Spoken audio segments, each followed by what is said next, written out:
Thanks for joining me for another review. This one is for the Roto Grip UFO. House shots at both Westridge and Gage, that's what most people bowl on, but you'll definitely want to check out my other videos and comparisons because I filmed those on this year's Nationals doubles and singles pattern. Longer pattern, much higher volume, which is what the UFO was designed for.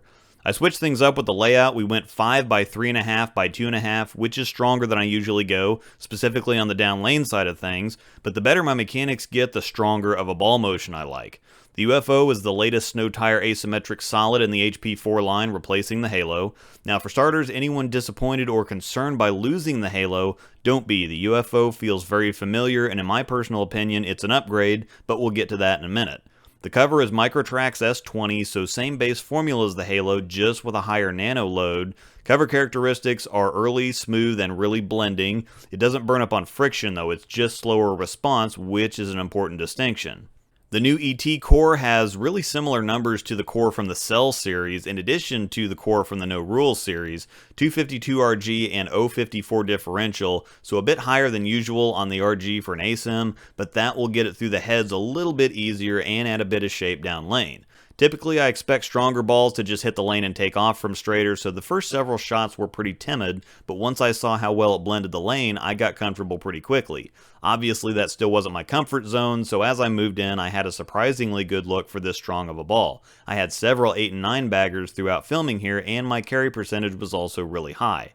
That's going to be a product of matching up more than anything, so it's not a ball-specific attribute, but if you find your results with a ball to be similar to mine, it's worth noting. One key difference between the UFO and the Halo for me is the slight adjustment of the down lane shape. The UFO is a bit rounder and less defined here, but a bit more continuous. The Gage footage is really interesting, but it usually is.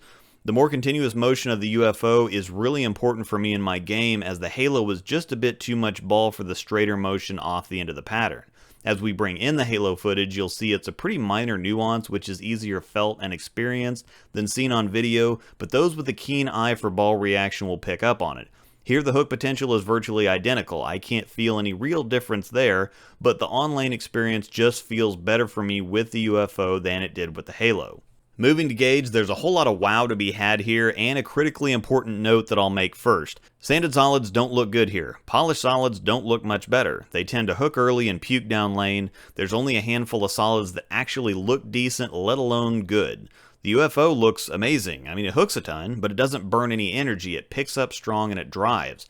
Obviously, I'm comfortable with it once I've moved in a little bit.